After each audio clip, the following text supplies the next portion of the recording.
Every hormone that makes you fall in love, explained. My friend met someone new, and within days he was completely obsessed. He couldn't sleep, couldn't focus, and kept replaying every word she said. Ever felt that? Like your entire body is hijacked the moment you fall for a person? It feels magical, but trust me, there's real science behind it. When you fall for someone, it's actually a group of hormones working behind the scenes.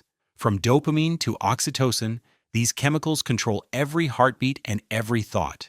So falling in love isn't something illogical. It's scientifically proven. In this video, we'll explore how the key hormones in your brain and body work together to make you fall head over heels for someone. Dopamine.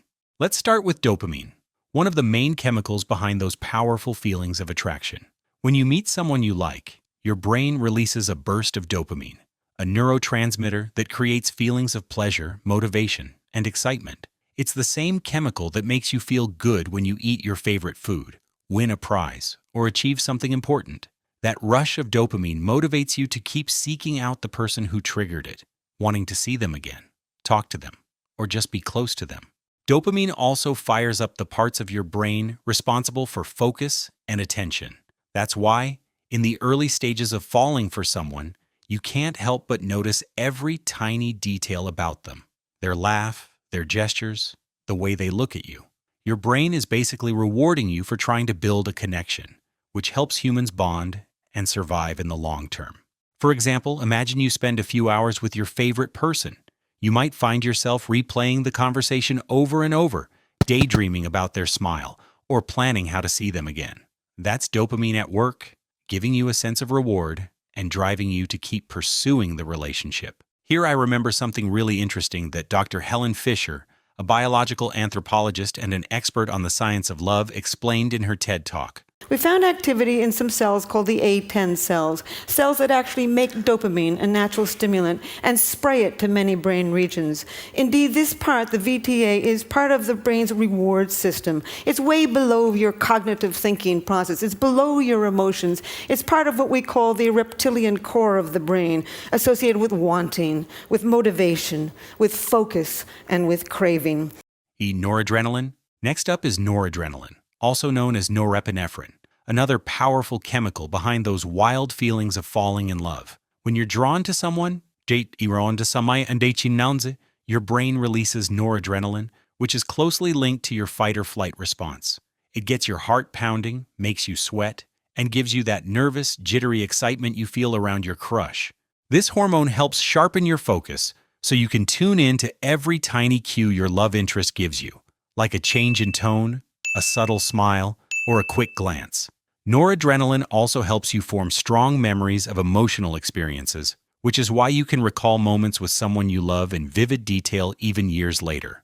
Noradrenaline also helps you stay alert and ready to handle new, important situations, like meeting someone who might become a partner and help you build a future together.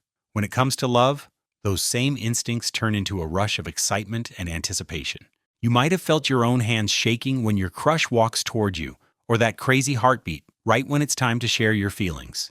That's noradrenaline kicking in, keeping your body alert and ready, and giving you the energy to connect and make a move. I love this hormone, even more than dopamine, because it's what gives love that thrilling edge, turning a simple crush into an experience that makes your heart race in the best possible way. Before we dive into the next crazy hormone, I'd like to remind you to subscribe to our channel if you're new here. We love sharing the science behind how your mind and body really work.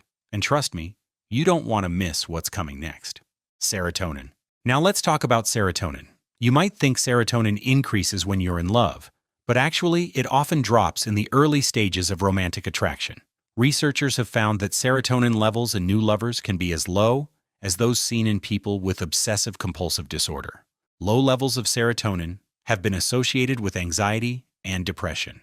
Italian students who claimed they had recently fallen in love were found to have serotonin levels 40% lower than their peers. That's one reason you can't stop thinking about your crush. Replaying conversations in your head or worrying about what they think of you, your serotonin is temporarily out of balance, fueling obsession. Serotonin normally helps stabilize your mood, regulate anxiety, and control impulses, When its levels dip, your mind can get stuck in a loop, focusing on your new love interest over and over. It feels intense, almost like a fixation, and it's one of the reasons people describe early love as crazy or Oh my God, all-consuming. bro. Oh, hell no, man. For example, you might keep checking your phone every few minutes, hoping for a reply, or analyzing every text they send. That anxious, repetitive thinking? It's partly serotonin's fault. If this is something you've ever experienced, let me know in the comments. Oxytocin. Let's talk about oxytocin. You've probably heard it called the cuddle hormone. Imagine this. You're holding hands with your partner after a tough, stressful day, and suddenly you feel calmer, safer, and more connected. That warm, comforting feeling, that's oxytocin doing its magic. Oxytocin is released through physical touch, hugs, massage, or even holding hands. It's the hormone that helps build trust, closeness, and a sense of security with another person. When oxytocin floods your system, you're more likely to bond emotionally and feel attached to your partner. That's why scientists call it a bonding hormone. But guys, this hormone isn't just about romance. It plays an important role during childbirth, breastfeeding, and even in friendships, helping humans create social ties that are essential for survival. But in romantic love, oxytocin really shines by making you trust your partner, forgive small mistakes, and feel committed to building a future together. Honestly, I don't love this hormone all that much. Why? Because it has a dark side. While oxytocin promotes bonding and trust with people you care about, studies have shown it can also increase jealousy, aggression, and even bias against outsiders. Researchers found that oxytocin can make you more protective and defensive of your partner or group, almost like a chemical that fuels loyalty, but also triggers us versus them thinking. Oxytocin may promote more defensive and, in effect, antisocial emotions and behaviors. For example, if you feel someone might steal your partner, oxytocin can make you extra protective or even suspicious. It can also make you dislike people who aren't part of your close group. It's wild to think one hormone can inspire the sweetest cuddles, but also the most jealous, territorial feelings. The last hormone on our list doesn't get as much attention as dopamine or oxytocin, but plays a huge role in romantic bonding. Vasopressin. Have you ever noticed that in the beginning of a romance, everything feels exciting and new, but after some time, those butterflies calm down? That's when vasopressin steps in. People often call vasopressin the commitment hormone because it helps you stay loyal to your partner and keep your relationship going strong. It gives you the ability to stick with your partner and feel close to them, even when life gets busy, stressful, or boring. It works together with oxytocin to build trust and make you feel safe with the person you love. Vasopressin also helps you stay faithful. It can make you feel protective of your partner and a little bit possessive if someone else tries to get too close. That's actually your brain trying to keep your relationship safe. Think of a couple who's been together for years. They may not feel that same rush of excitement they had in the early stages of their relationship, but they still feel loyal, connected, and willing to stand by each other. That steady love comes from vasopressin doing its job.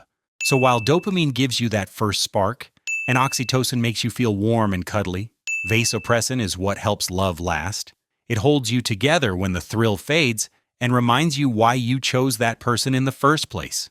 Which hormone did you love the most, and why? Please share your thoughts in the comments.